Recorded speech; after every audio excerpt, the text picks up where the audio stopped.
Today on this episode of Going Deeper, we have some heavy reading, both in quantity and subject matter, but we also have, at the end of the week, we have a nice bright spot in the book of Ruth. So join us as we go through the book of Judges and then the book of Ruth. I'm your host, Kyle McCaskill. I'm Marie Burns. I'm Becky Clark. So let's go deeper.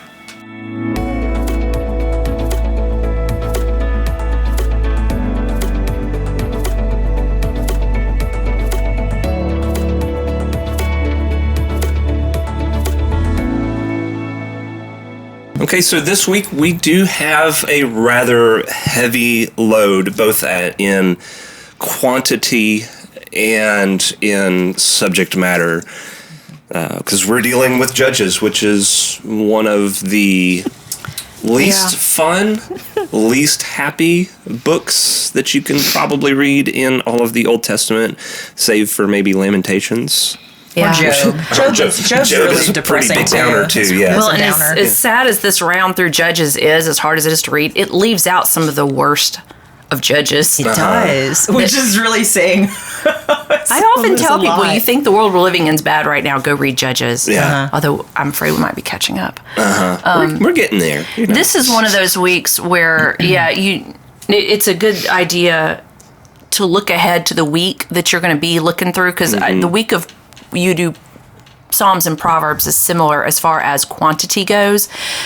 I would recommend looking ahead and saying, I might split this day up over 2 days, because it's inevitable. You're going to come to a day that's really light, and so it'll balance out. Right. There's 2 extra days that we get since we do 5 days of reading. That's true. And you've got those 2 extra days to catch up a little bit, because some of the readings for this week are, it's a lot of reading, and it's heavy reading because of the content. And so we want you to plow through it, you know, and read it. Don't get discouraged or frustrated or be like, that's a lot and I just can't do it. Just take it in the chunks you got. That's right. Take it in the chunks you got and know that you have 2 extra days, and maybe read a little in the morning and read a little at night. So whatever. And for those of you who maybe have a hard time keeping up, it's okay. Be gentle with yourself. Yeah. If you've made any progress at all, be proud of that. That's right. It's about finding the routine that works for you. What works for me doesn't work for Becky. That's right. Kyle does something different too. I listen. I use the Bible app and I listen in the mornings while I'm getting ready for work. Becky can't do that, so she reads at a different time. And so it's just... find your rhythm and go from there. Don't give up. Yeah, don't give up. Don't let 1 or 2, or in my case, sometimes 40 missed days. That was in the last one when we were doing it just as a staff. You were doing better this time. I am doing a lot better this time. We're checking that box off in a good way. You're right. Calling it achievement and moving along and everything. And the other thing I would say about these readings is... they're still really good readings, and there's a lot of really good things to discover in these Judges passage and in the Ruth reading of Ruth for this week. And so don't hear us and saying like, oh, this is just a lot of reading and it's really dark. We want you to still take the time through it. So we're just putting like a good disclaimer on the front end about... We got some great stories this week. Well, and I think one of the things that you can look for, and when I find these parts of Scripture that are really, really challenging, they challenge my... challenge my feeling self, you know, that what I really want to look for sometimes is, where am I going to see the character of God? How do I see the character of God fleshed out in these moments that from my modern worldview seem very harsh, very difficult? How does the character of God really start to manifest itself to the Israelites and to these people in these books here? Yeah. So that's my tip. Okay, so with all that said, let's jump into looking at the readings for this week. And very specifically, as we were trying to decide kind of where we were going to head for this week, think we're necessarily going to focus on one particular story within Judges. There's kind of an overarching thing that I feel like we feel like is the thing that we need to focus on. And so on the front end of Judges, and Marie kind of alluded to it last week in our podcast as we were talking about Joshua, is that Judges opens with, I think, one little other kind of war in chapter 1, which we don't necessarily read in our reading, just kind of a setting a little bit more of the land. And then when we get into chapter 2, Joshua has now passed away. Yeah. And it tells us in our reading, moreover, this is in chapter 2, verse 10, moreover, that whole generation was gathered to their ancestors, the generation that Joshua was with that took the promised land and kind of lived in it. And another generation grew up after them who did not know the Lord or the work that he had done for Israel. And then in verse 11, then the Israelites did what was evil in the sight of the Lord and worshiped the Baals. And when we continue our reading, you will find that same verse over and over and over again in the book of Judges. I think even the book ends with that phrase. The very last chapter of Judges ends with that phrase again. That the people of God just did evil and had no interest in God at all. Yeah. So just explain real briefly, one of the two of y'all, if you can, the Baals. So is Baal a specific word, or is it more of a generic word? It is both. Okay. So Baal was a very specific god. He was the god of thunder and rain. And so a lot of people would say he's also the god of fertility because he fertilized the land. Gotcha. He had the things that you needed to fertilize the land. He was one of, in that area, considered to be one of the higher gods, I guess, most important gods. Then there's Asherah, who is considered much more to be the actual fertility god. Both of them are brought out and spoken about a lot as very together because a lot of people said they were married. I don't know, whatever. But you will see their names a lot within the Old Testament.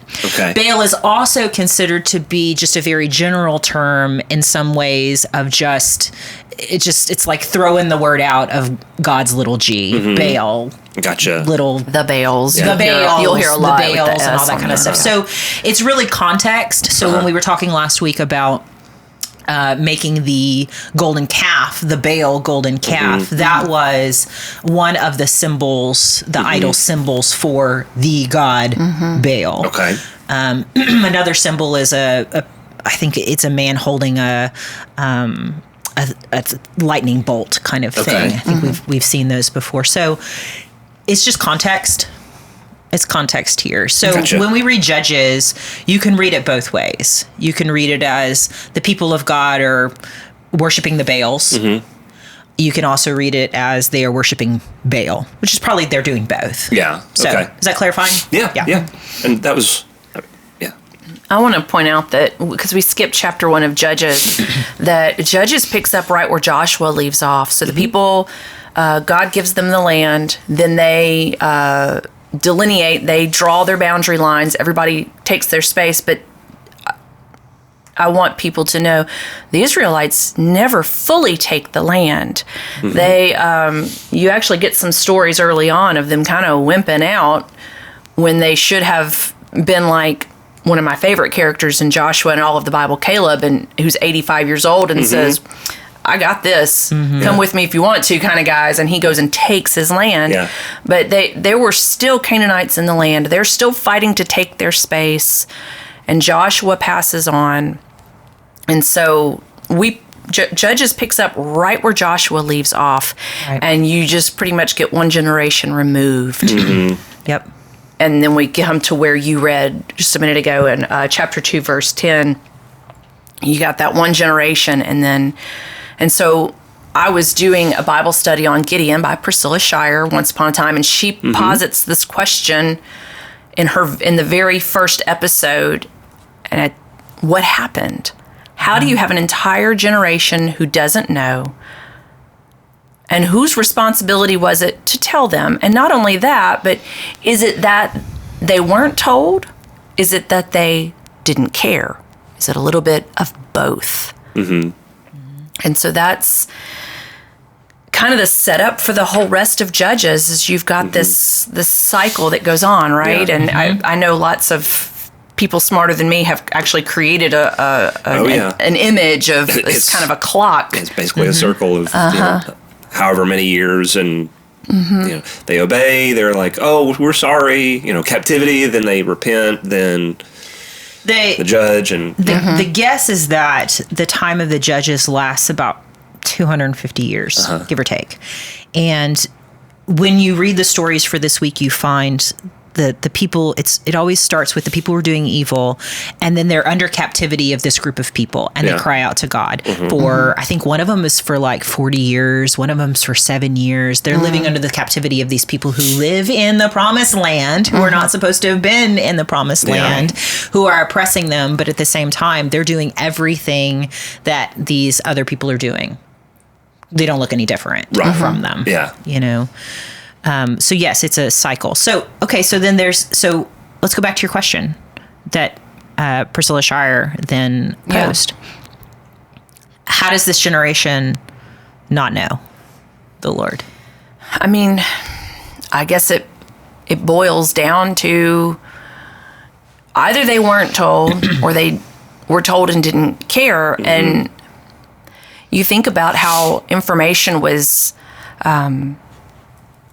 handed down. Handed down back then. That's a good. We didn't have a lot of reading and writing back then. You had some of that, but most everything is passed down through speaking it, through telling the stories over and over again. It's why you get a lot of poetry from out of there. It's because poetry is easier to remember, and it's a spoken language. Oral tradition. Oral tradition. Yeah. Thank you. There's the word. It's oral tradition, and the only way for the next generation to know is to be told. And so if they weren't told, they can't know. But if they were also kind of raised up far enough removed that maybe they hadn't really seen the mighty acts of God, maybe they didn't care. And this kind of takes us back to something you and I talked about the other day.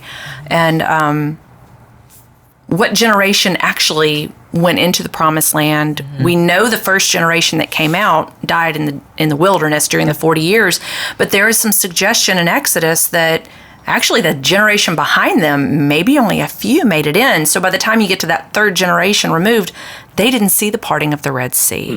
They didn't experience manna in the same way, quail. And do we just have a generation that's, in a sense, I don't know if lazy's the word, but maybe. Maybe a little more apathetic. So maybe they were being told, but they just weren't listening. It's hard to know. Well, and I also, when I read things like this, I remember, and y'all have to excuse me for not knowing where it is. Use your Bible app and find it. But there's that whole notion of the sins of your forefathers being, handed down to the third generation is what the scripture says. Yeah. And so I don't necessarily think, this is where I come, that it's not that God chooses to intentionally curse my generation because of what my previous generations did or didn't do. Maybe it's because the previous generations didn't teach. And so now I've forgotten. Right. I'm still responsible because God is God and God is holy, and God has revealed everything even through creation. If you go to Romans 1, stepping way forward, but it is still my responsibility. I can't blame the fact that I don't know on people not telling me. Right. Well, we have we have a Bible now, and we have lots of different ways to get to this, whereas this generation wouldn't have necessarily had all of that. But they had to have known, they had to have been raised knowing that this was the land that was given them. I mean, think about think about the altars, think about the monuments built. If you've never read all of Joshua, when they cross the Jordan River, 2 monuments get built. But we had a whole episode about rocks and remembrance. Yeah, that's right. And the idea is so that their children would look at the monument and say, what is this about? And that gives you your starting point for the conversation with your child. Well, that monument is about, first of all, unity as a people of Christ. Even though we're all over this promised land, we are unified as one nation of Israel, and God is our God, and that he brought us safely across the Jordan to move into his land. It was to open that conversation up. And these conversations were either not happening or they were happening, but this generation is a bit more apathetic and going, well, okay, so what does your faith really mean to me? I've got my land. And so I'm good. Maybe. I don't know, but to me it really sets the tone for us today for life application. Are we telling our children the stories? And not just me as their mom, my son and my husband telling our son, but where else is he hearing it from? You know, I bring him to church every Sunday. I don't expect the church to raise my son. I have a responsibility as well to teach him about God. But we've talked before. We know it takes a village to raise our children. It's part of many reasons why we're at church on Sunday, but it's also part of the reason why we do the ministry called Faith Friends, which in the age of COVID has had to be on pause.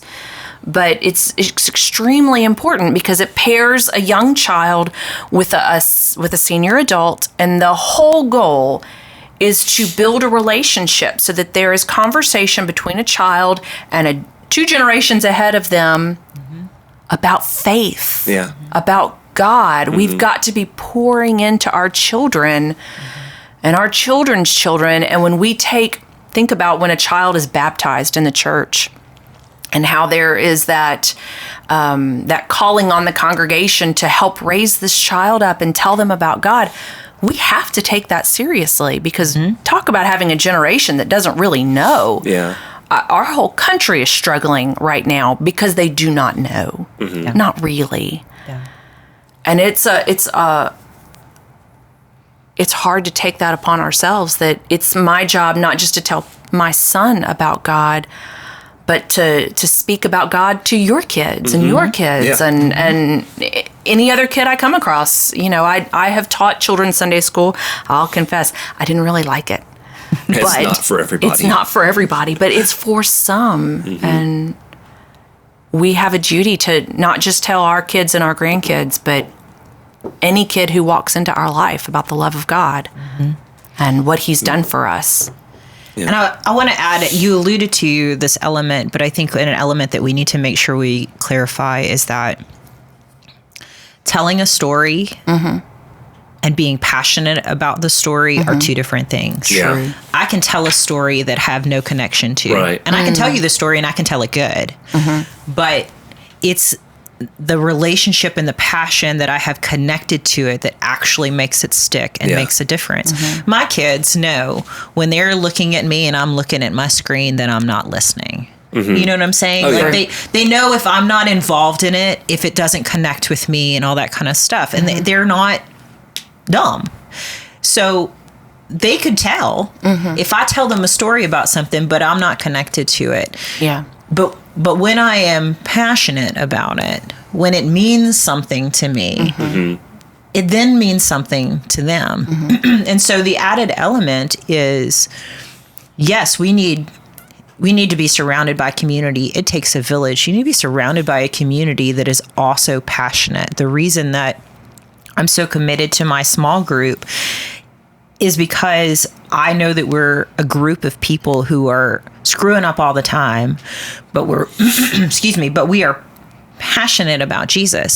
So then when I put my kids around these people, I know that if my kids ask them a question about God, they're going to passionately talk about God with my kids. Yeah. And they're going to uphold as best they can, just like as best as I can, the things that God is asking us to do and be as Christ followers. And they will have tons of examples. So when it comes to Judges, you have to ask the question of, did the generation not know them because maybe they knew the story, but the generation before didn't really care about the story? Yeah. Right. And so then it was so easy to then say, well, that story doesn't apply to me. That's not very interesting. I mean, my mom doesn't care about God. Why should I care about God? Yeah. I mean, she talks about him and she goes to church, but I mean, the rest of the week, she didn't read a Bible. I've never seen her do that. I've never seen her pray. I've never seen her in anything. Yeah. You know, so I'm going to go do whatever I want. Yeah. And it's not going to stick. So I'm going to do evil Yeah. in the eyes of God. And the next portion of what happens within Judges after that statement in verse 11 of chapter 2 is when you read further down in verse 21, the Lord declares to the people, I'm not going to drive out the rest of the nations. Yeah. Like, you're going to have to take care of it yourself. Yeah. I've removed my hand from you because you don't want it. Yeah. Right. You don't want me. Yeah. Yeah. It's like God had decided that, okay, I've had this hedge of protection around you up to this point. Now I'm going to open it up. Yeah. You know? Because we have free will to choose him or not choose Yeah. him. And and during the time of Judges, the people continuously don't choose him. They choose him when they need him enough. Yeah. Right. And he comes through. Yeah. That's when the judges are raised up. This more military kind of leader thing that, and he raises someone up who is charismatic and strong, and they lead them into battle and they direct them to God, and they have the opportunity again to see God's mercy and grace because he wins the battle for them. He releases them from slavery and oppression and whatever else. And they're like, oh, yay, great. And then, let's go back to doing evil in the sight of God. And the cycle continues and continues and continues. And for me, in this week's reading, one of the stories that for me really stuck out was the story of Samson. Because that one is one of those Sunday school stories that I think doesn't ever get told completely. No. And you realize that Samson was kind of an egotistical jerk. Yeah, he was. He wasn't this bastion of character and awesomeness. No. And I mean, He's arrogant. So God can even use somebody like that. Yeah. And because God is faithful. Right. Most every judge had a flaw. I don't know. Oh, yeah. I mean, our very first one, Othniel, I think maybe we don't get enough about him, so I think he's okay. But from there on, Deborah's got flaws. Gideon's got flaws. Gideon, boy, he starts well, but man, he crashes and burns right there at the end. It's unfortunate. Gideon is maybe one of my favorite judges, and it's really just because he's like, all right, thanks for proving it. Okay, now just one more thing. Just one more thing. Do this. I want to make really sure. It's like, I think about myself when I'm playing video games and I'm constantly saving on these levels because I know I'm about to die. So Gideon's kind of like that. He wants that save point just before the big thing to make sure that he's going to be okay. Absolutely sure. Just jump into it, man. Yeah. And of course, we say that hindsight is. Oh, I don't want to say that right now. Hindsight is hindsight. Hindsight is hindsight. Yeah. You have a clear view of what's in the past. That's right. Let's put it that way. And so, we can look at these judges and say, oh, why didn't he just trust God? Well, I mean, how many times are we in Gideon's shoes? How many times are we in Samson's shoes when God has promised something to us and maybe we feel like we have to test God a little bit extra to make sure that we heard him right, or to make sure, or to maybe toy with people with whatever. I don't know. Yeah. So, So, because we have to talk about it, because it is one of my favorite books, the contrast is of Judges is this little book that comes right after it, the Book of Ruth. Because here we have in Judges just all this very blatant turning against God. The foundation, it seems, maybe, for the people was never truly laid about who God is for them and how much he loves them and his power and might, even though they've kind of experienced it. And you turn the page from Judges into this little story of Ruth, and you find a guy named Boaz, who eventually is in the line of Jesus. But his line largely starts with this woman, Rahab, who is a Canaanite woman who chose God and apparently has raised him with this foundation. And he in the book of Ruth is set in the time of Judges. So in all of this dark time, there's this one little story of this one man in this little family in Bethlehem who has integrity, who loves God, who knows the law of God and is really trying to live it in the best of ways. And along comes Ruth and Naomi, and he protects them and he cares for them. And then in the end, he grafts them in to his family, and he becomes what is known as a kinsman redeemer, which is what Jesus is. So he sets the stage for us to understand more of Jesus's role in our lives. But this one guy is the contrast of all of the people of God at this time. Faithful, true, integrity, care, and sees the poor and loves them, and has to love God and know God, and is doing it, because even it says in this time that Boaz he's like rich. He has fields and all this kind of stuff. When you read Judges, the people of God are struggling. There's famines, there's darkness, they are oppressed, and yet in this little town of Bethlehem with this guy named Boaz, he's rich. And it is very clear that he's also very well respected, because when he says, "Hey, do this thing," to his workers, they obey. And so he's like the man about town. And that's why that story is nestled right there. And I think that's why we are asked to read that at the end of this week of readings, because we need to see the contrast of what happens when one is faithful. The difference of what can happen in the midst of a lot of darkness if you choose to follow God and to do as he asks and to see him for who he is. You will be unique and different. And I bet it was hard for Boaz and little town of Bethlehem that he's caring for, essentially. But he does it. So, and that's take the time and read that book, because it is one of my absolute favorites. Ruth it's a short book. It's only 4 chapters, and it really is easy. It's an easy read. It is. That day's going to sound like a lot, but it moves pretty quickly. And that Ruth Judges closes out with the worst of the worst. And we're not assigned to read that in E100. Someday you should, because extra credit. It's extra credit. It's Judges chapter 19 and 20. And then there's one more chapter after that. It'll turn your stomach. The things the people of God were doing will turn your stomach. You will be sad, ashamed, disgusted. It's awful. And we trace it back to them just not knowing God. They not really.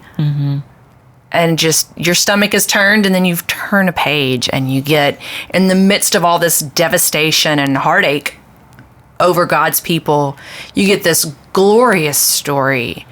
And when times are tough, that's the kind of stuff you got to look for and cling to. Yeah. Is good. There's good out there. There are good people who are watching out for their family and friends and people they don't know, the sojourner in their land, and they're trying to do the right thing. Yeah. I also think it's important to note Ruth in this story is not an Israelite. Oh, she's a Moabite. She's which a Moabite were hated woman by the Israelites at that time. And so now we not only have Rahab, a Canaanite woman, who is, one of the first of Jesus' lineage when it's described to us. We now have a Moabite woman who is also inserted into Jesus' lineage. And I think that just further illustrates that God's plan was never for just one small group of people. He took every step possible to include as many groups as possible, and to extend his promise to the whole world. And that never fully came to fruition until Jesus. Right. Because, yes, the rest of our Old Testament readings, we're going to see, lots of very, nation of Israel things. We've got kings, prophets, and priests that are, political things. But here in this one nice little story, Ruth, coming from the Moabites, and Boaz being traced to a Canaanite woman, and knowing that eventually leads us to Jesus. Yep. Gathering all of the tribes, all of the nations of the world together. Yes.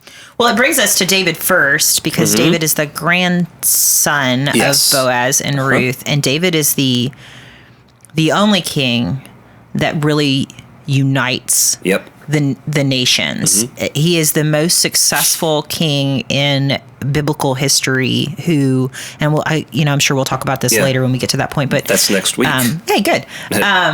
But he is the only king that actually unites the 12 tribes, makes us a strong nation, and really moves the people of God in the direction of the intent of who they were to be, which was to be the light of God to all of the nations. And then, unfortunately, it crumbles after that. One generation and one man and one nation. It just seems like the people of God are kind of like always on the cusp. And then fall apart. You know? It's like Solomon. I'm jumping ahead. Solomon, after David, he's like, he starts out so good, and then talk about a flame. What happens? You'll find out in a couple of weeks. That's right. Crash and burn. So, which one are you, and who are you being? In that, are you really, honestly, are you living as an Israelite in the time of Judges? Are you living as Boaz in the time of Judges? What are you teaching those around you who are watching? What are you saying to them about your relationship and your understanding of God? And are you in a community that's going to help hold you accountable to those foundational things, to push you up and hold you up and encourage you and help you raise your kids, or whatever else? Like, we need that. We do need it. Pointing people to God. So I'm sure y'all have lots of questions out there. Send us an email, askgoingdeeper@gmail.com, and we will add those questions to our list for our next panel discussion. For this week, we have covered Judges and Ruth. Next week, we have Chris and Doug together. It's going to be a big day. I'm going to sit in the background on that one. Right. And we're going to talk about Samuel, which is going to be King Saul, David and Goliath, David and Saul, King David. So it's going to be an interesting read next week as well. So I'm looking forward to that. Go ahead and leave us a comment. Like the podcast. Recommend us to your friends. If you know other people who are following along in E100, go ahead and tell them to listen and join the podcast, join the discussion. Find us at Podbean, Apple Podcasts, Google Podcasts, all those places. If I've said it once, I've said it 100 times. Watch us on YouTube if you have not already. If you prefer to watch, we're on YouTube. You get to look at our not always smiling faces. But at that, I'll leave y'all, and we will see y'all next week.